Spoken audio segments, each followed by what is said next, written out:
up on Cannabis Coast to Coast News with Alaina Pinto this week, Senator Rand Paul, a Kentucky Republican, leverages his power to pull the federal hemp ban from the spending bill. What are your views on the DEA's proposed rescheduling of marijuana, and what role do you see yourself playing in ensuring the process moves forward responsibly? So, Senator, thank you. And if confirmed, it'll be one of my first priorities when I arrive at DEA to see where we are in the administrative process. Just 1 week into his tenure as DEA head, Terrence Cole lists his top priorities, and cannabis isn't even in the top 10. Is anyone really surprised that he lied in his confirmation hearing? Plus, the Texas special session in the Austin State House continues to form the new regulations for the future of hemp in that state. And New York gets closer to the $2 billion level in sales, while over 100 already operating dispensaries in New York City may have to move from their locations, a compliance mistake that approved them to set up too close to schools. Plus, it's opening day in the tiny state of Delaware as adult use sales start on August 1st, and Massachusetts has a monumental day with the announcement of their plans for legal licenses for social consumption on site, at events, and for hospitality.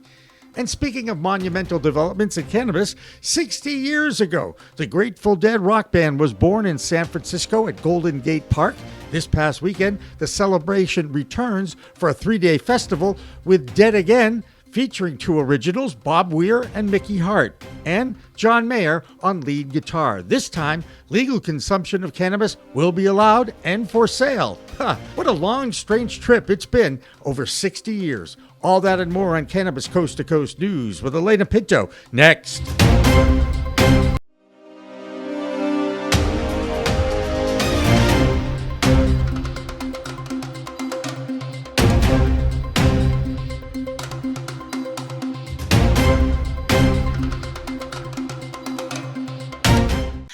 Hi, everyone. Welcome to this week's Cannabis Coast to Coast News, WPCM TV's weekly production of telling the stories of the fight to end cannabis prohibition. I'm Alaina Pinto.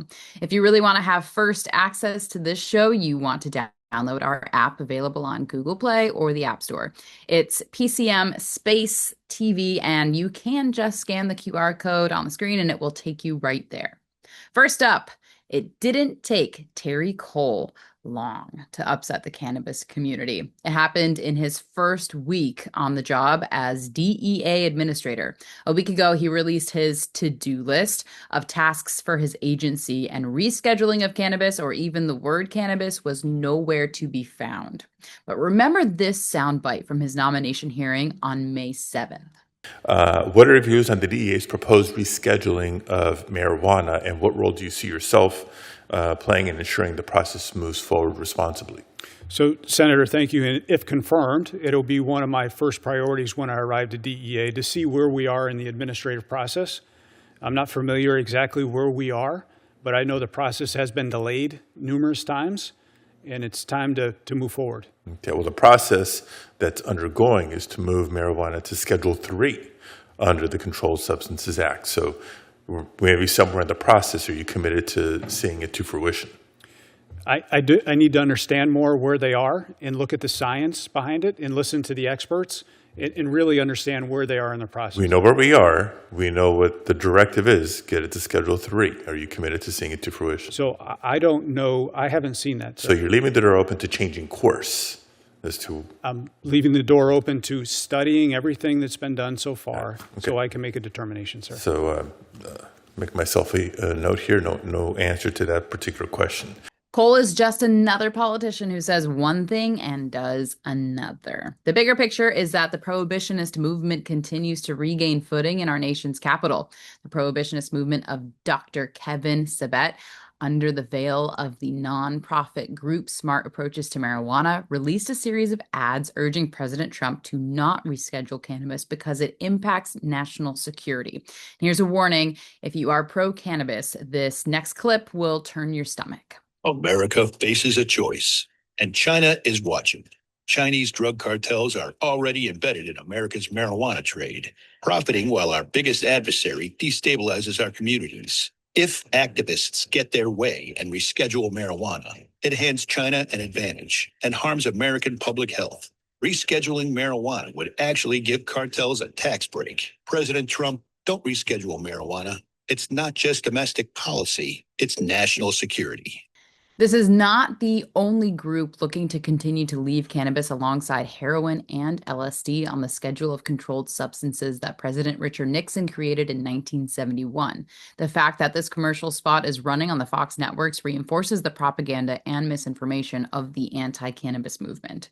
Because of its federally illegal classification, no major traditional media outlets will allow any positive public service announcements. It's just another injustice practiced by our government. The same practice that was in place 88 years ago when cannabis prohibition started on August 2nd, 1937, with the passing of the Cannabis Tax Act. Here's Andrew Behringer with more on the new prohibition efforts under this new administration. I'm Andrew Behringer with the Washington, D.C. report for Cannabis Coast to Coast News. The Drug Enforcement Administration is ramping up its anti-cannabis messaging, even as the Senate recently confirmed a new administrator. On Friday, the DEA's website, Get Smart About Drugs, shared an article from Psychology Today warning that cannabis use could increase the risk of depression and suicidal thoughts. The article, written by Yale professor Mark Gold, claims that cannabis is largely understudied and links youth use to mental health issues, citing recent studies that suggest a possible causal relationship. Gold urges healthcare providers to assess patients for cannabis use when evaluating for depression or suicidal behavior, and recommends that more research be done into the timing of cannabis use and mental health symptoms. The article is praised by prohibitionist groups such as Smart Approaches to Cannabis, SAM, which calls Gold one of the most distinguished professors on drugs and the brain. This campaign comes at a time when advocates see mixed signals from the DEA's leadership. Newly sworn-in Administrator Terrence Cole indicated that rescheduling cannabis would be among his top priorities, but recent agency action suggests otherwise. The DEA continues promoting messages warning against cannabis, from decoding drug symbols on World Emoji Day to campaigns claiming cannabis is a gateway drug. Last May, during National Prevention Week, the agency also highlighted memes allegedly harmful effects of cannabis, some linked to a group founded by parents whose children died by suicide after high use of cannabis. Additionally, in 2023, the DEA promoted natural high tips like becoming an Instagram influencer as alternatives to drug use. Despite this shifting political landscape, the DEA's messaging appears far from supportive of cannabis reform, signaling ongoing resistance from the federal agencies. Well, that's the Washington, D.C. report. I'm Andrew Behringer, reporting for Cannabis Coast to Coast News. There is one politician who we can give credit to this week in Kentucky, and that's Senator Rand Paul. He broke from his party's ranks this week by forcing the Appropriations Committee to take the federal hemp ban off the agenda. That industry is now breathing a sigh of relief. However, the focus returns to the state of Texas, and that's where a special session of Congress is still working on language that will allow the industry to survive and not be eliminated by a complete ban of all cannabinoid products. The Texas Senate did approve a ban on all THC-based hemp products, but now that goes to the House, where there could be some softening of the verbiage in the latest SB 5 bill. It was SB 3, a total ban of all hemp products, that Texas Governor Greg Abbott vetoed a few weeks ago and called for this current special session of his legislature. That happened on the same weekend that Abbott vetoed the Hemp Ban SB 3 bill that did expand his legal medical program. Here's our hemp reporter, Kerry Hinkle, to sort it all out. This is Kerry Hinkle with Bayou City Hemp out of Houston, Texas, and I am back again with another hemp report for Cannabis Coast to Coast News. This week, at the end of July, we have seen two major reports coming out of the hemp industry. One in DC, and as we reported in past weeks, it is the Senate Agriculture Appropriations Bill that this time has completely failed in one attempt to ban hemp products. And it's kind of amazing that it was Senator Mitch McConnell, the original author of the 2018 Farm Bill, and single-handedly one of the few people in the Senate at the time to push through hemp language that has now looked to change his tune and instead ban the vast majority of this category. But his own statesman and Senator Rand Paul is the one person who has held up this vehicle from passing. And it's kind of amazing to meet with Senate staff and leaders and to understand the political process, and that one person over one issue can stop a funding package that is worth billions of dollars and impacts millions of people. And yet, that is exactly what Rand Paul did. He was not going to vote on this bill if Senator Mitch McConnell chose to include his new definition of hemp. And so, Mitch McConnell, the statesman that he has been, decided to remove that language and strip it from the agricultural appropriations bill. And we anticipate that he will instead take this fight now into the next version of the Farm Bill, whenever that may happen. And at the same time, now that we celebrate a win at the federal level, we also have to turn back to Texas, where yet again, the Senate, led by Dan Patrick, has passed another ban. Now, SB 3 was in the last session. SB 5 is the version this year.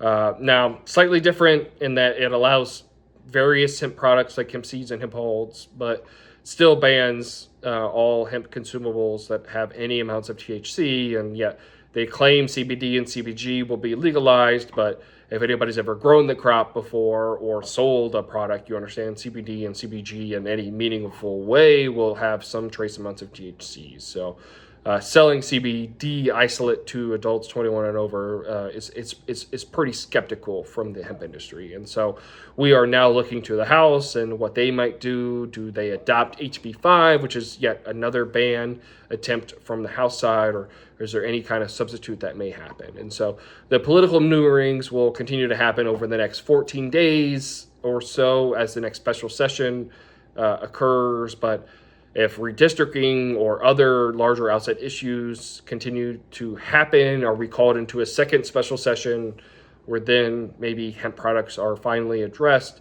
is still yet to be decided. But what we do know is that the Lieutenant Governor has dug into his position to ban these products.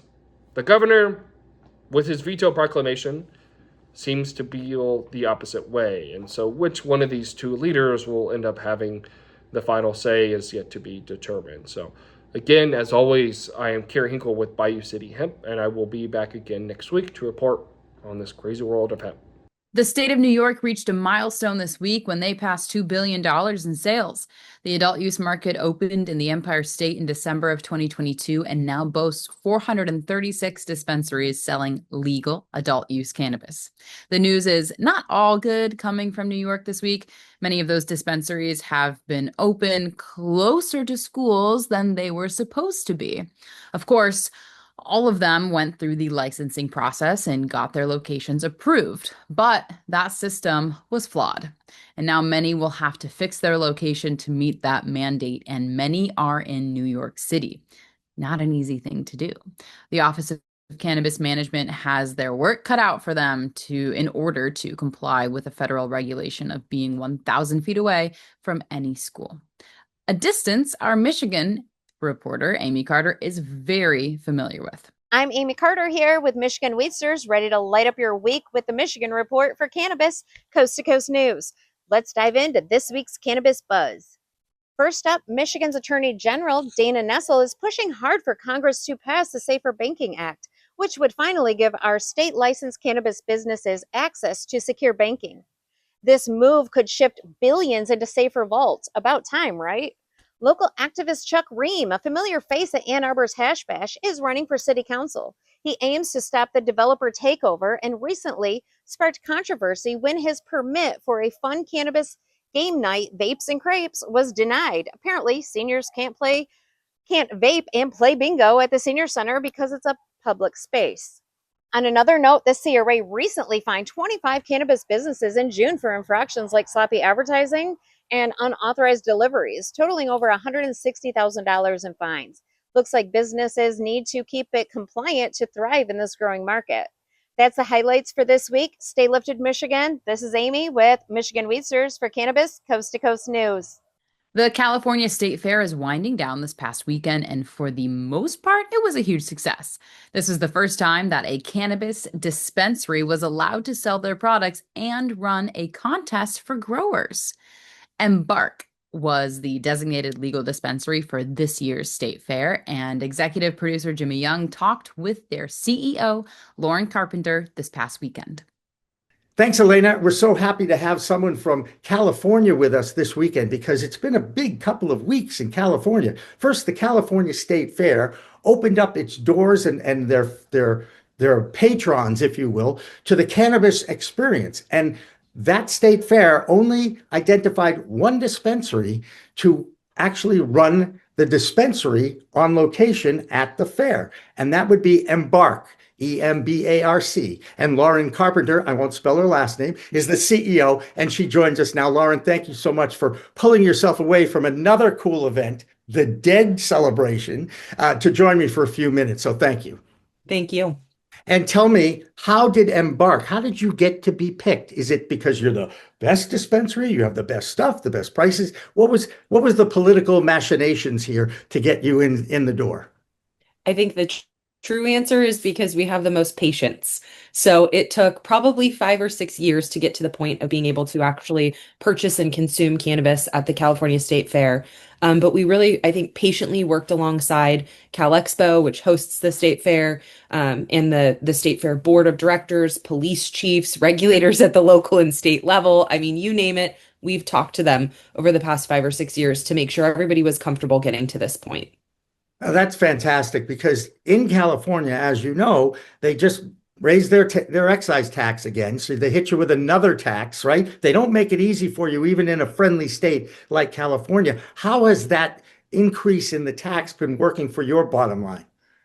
I think the greatest misconception that we've heard, I've spent months in the halls of our legislature having conversations with legislators about this very issue. And the greatest misconception is legislators who see this as a tax on marijuana millionaires, people like me, who they believe are just sort of cashing in by operating these businesses, not recognizing, of course, that we exist under a 70% effective tax rate, right? And operate on razor thin margins. So I think the most important and compelling conversation we've been able to have with folks is that this is candidly another tax on consumers, right? Another tax on everyday Californians, like me and my friends and my neighbors and my parents, who are already seeing higher prices basically everywhere, right? California is a wonderful place to be. It's a beautiful place to be, but it's an expensive place to be. And California cannabis consumers can't afford to just keep paying more. And our governments at the local, state, and federal are just going to keep trying to get a little piece of the pie. And the problem is the pie is big enough for everybody, but there's a lot of people that like to have too much, more than their share of that pie. Would that be an accurate way to look at that? I think there's a lot of ways to look at it. I think we're starting to see consolidation. So yes, we're starting to see bigger players. And I think there's sort of a fundamental misunderstanding of the economics when it comes to our market. That's right, because they expect it to be $1 trillion industry, and it's at the $1 billion level now, and that should be enough. But what they don't realize is you don't see a lot of that revenue. Those margins are teeny weeny, right? The very policies we're working to and advocating to change are often those same policies that are stifling the market from achieving its true potential. But that means we have to all sort of take a step back and operate on facts and not on feelings. And, that can be tough sometimes, particularly in politics. Yeah, and that's where your patience comes in, and good for you. And I have a lot of respect for you. And I also am totally envious and jealous about where you are this past weekend, because you're at the Golden Gate Park where the Grateful Dead are celebrating 60 years of existence. The fact that these guys are alive and still able to play their songs and bring in a guy like John Mayer, who really carries the music. I mean, he's fantastic too. Yeah. I'm very jealous because I've always enjoyed. First of all, I'm old enough to remember 1965, okay, just for the record, all right? And of course, I'm certainly familiar with the San Francisco sound back then and the whole history and everything. It's a celebration in San Francisco, which is exactly where it all began for them. So I'm going to guess, and everybody thinks this might be their final farewell. Who knows? Who knows? What I can tell you is exactly what you said. This really feels like a full circle moment, right? To see this band celebrating with their community 60 years later in this park, in the place, in the space where it all started is incredible. And I think, we are the team that is bringing on-site sales and consumption into this event. I think none of us are surprised. Cannabis has always been at dead shows, right? But this is the first. This is the first time it's been sold legally. And I think there's something really beautiful. We've really focused on bringing a number of small legacy farmers from the Emerald Triangle back down from the hill and into the park for this celebration, because there's this full circle celebrating. At the same time this band was starting is when these farmers were running up to the hill to escape persecution. And so to be able to see them coming back down and celebrating the band and with this community it's an incredible thing to see. I'm going to play Do You Know with me because I really only know one farmer in Humboldt, and it's Wendy Kornberg. I don't know Wendy, but we have Wendy from Space Gems. No, So different Wendy, but an awesome Wendy, and also from the Triangle. There you go. And she's with Cannabis Farms, and she was an editor with Skunk Magazine for a while. And I got to be friends with her over the years. And it's fun. It's fun to connect both coasts. And it's kind of what I always wanted to do. Massachusetts was the first East Coast state. And I have friends in California, and I've nurtured them. And now I have another one. And I so thank you for joining us and lending us a little local perspective on what is the most important thing to work with the community like you are. And you said the word, it's patience, right? It's you manage your expectations and you adapt and improvise to whatever comes in front of you, right? Exactly. Terrific. That's Lauren Carpenter. She is the CEO of Embark, a dispensary in California, and we will have more of Cannabis Coast to Coast news after this. As you might know, our executive producer, Jimmy Young, and I are both residents of Massachusetts. And this week, the Bay State finally announced their available licenses for social consumption. The social consumption license was part of the original ballot question that was passed by voters in 2016. And it took until this week to finally come up with the regulations for the public to comment on. These regulations will dictate the rules for that new part of the legal adult use cannabis market. And you can imagine there will be plenty of public comment. Here's Curtis Emery, also in Massachusetts, with more in his Bay State Cannabis Report. I'm Curtis Emery, a bud tender from Resonate in Worcester, Massachusetts, with the Bay State Report for Cannabis Coast to Coast News. Monumental news out of Massachusetts as the CCC has officially voted to move forward with its highly anticipated social consumption framework. The late hours of its session last Tuesday, the CCC voted to move forward with the framework. The framework includes 3 licenses: supplemental, hospitality, and event organizer licenses. The CCC also divulged information on just how these licenses will be divvied up across the state. For the first 5 years of social consumption here in Mass, the licenses will be given to companies registered with the CCC Social Equity Program, micro businesses, and craft cooperatives. A win for Mass Cannabis. Next step for the framework, it is open unto public input with a final vote by the CCC for fall 2025. Another continuing story out of Massachusetts, as 24 cannabis testing companies across the country are suing Massachusetts-based medical equipment manufacturer Revity Health Sciences. A refiling of a suit originally filed in 2021 at the Suffolk Superior Court is claiming $1 billion in damages from Revity Health Sciences. The suit alleges that Revity Health Sciences sold equipment which was not suitable for cannabis testing, as it habitually has flaws in the testing results.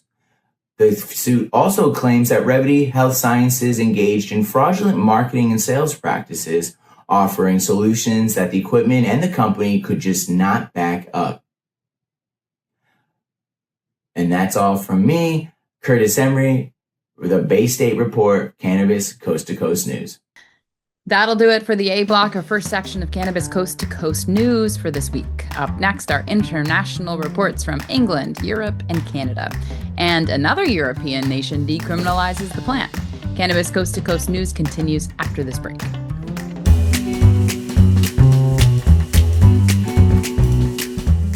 Your cannabis business could be overpaying by hundreds of thousands of dollars in federal income taxes because of one simple assumption that you're making about your accountant. A dispensary owner in Colorado called me frustrated as hell. He'd been working with the same accountant for 3 years. His accountant said, "What's 471C?" Here's what the ignorance of that accountant was costing this business owner: $180,000 every single year for 3 years. 471C has been around since 2017. We're talking about an 8-year-old tax provision that many cannabis CPAs don't fully understand. 471C is one of the most complex and highly debated tax strategies in the cannabis industry. If you want to make sure you're not leaving any money on the table, I'm offering free 471C reviews this month. Link in the description.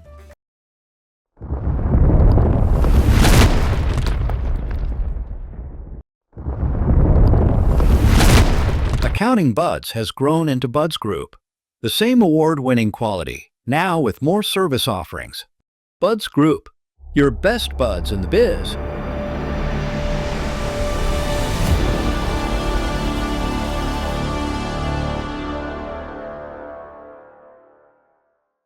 Looking for PR that over-delivers on expectations? At Maverick Public Relations, they pair big agency experience with personalized attention.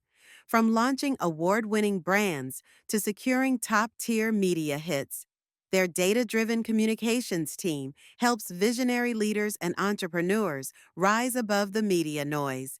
Maverick PR is responsive, collaborative, and relentless about results and ROI. Visit themaverickpr.com and make headlines together.